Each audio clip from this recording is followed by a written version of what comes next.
Hello बच्चों, जैसा कि कल की क्लास में हम सभी लोगों ने सीखा था त्रिभुज। कक्षा 10 की क्लास में चल रहे चैप्टर नंबर 6 त्रिभुज। मनोहर एक किताब से पढ़ रहे हैं।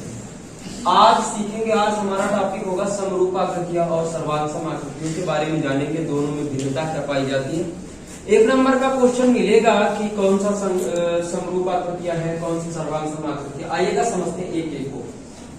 समरूप आकृतियां ऐसी आकृतियां जिनका आकार समान है।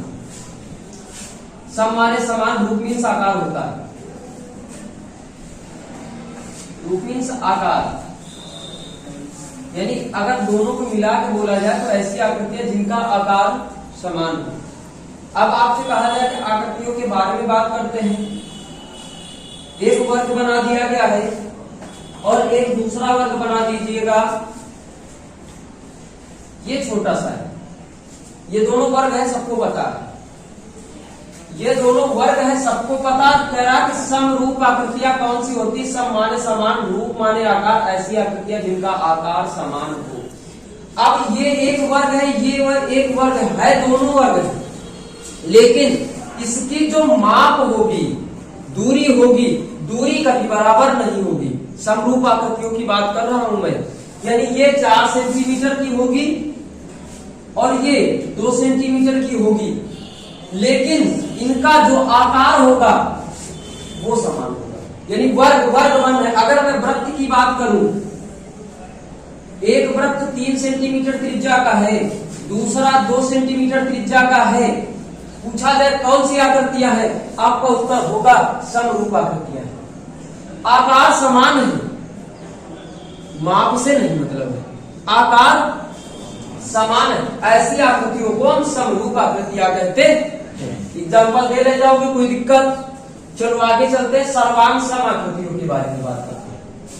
सर्वांगसम का मतलब होता है सर्व अंग समान, सभी अंगों से समान आकृतियों को सर्वांगसम आकृतियां कहते हैं, जो सभी अंगों से समान है। जैसे एक वर्ग लिया, एक दूसरा वर्ग लिया,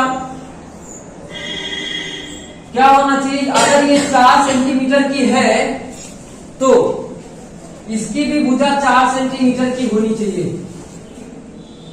दोनों की दूरी या माप बराबर होनी चाहिए।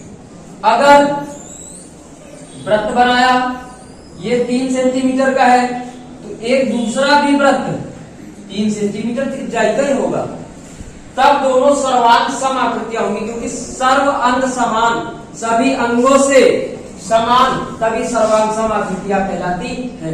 तो एक नंबर का क्वेश्चन मिलेगा कि वृत्त आपको लिख के दे देगा, वृत्त वर्ग सर्वांगसम है या समरूप आकृतियां हैं, तो छांट लेंगे, कोई दिक्कत है? ये तो समझ में आ गया ना। बाकी जो थेल्स प्रमेय है वो कल की क्लास में होगी। थेल्स प्रमेय, मूलभूत समानुपाती प्रमेय कल की क्लास में होगी, part number 3। That's all, okay bye.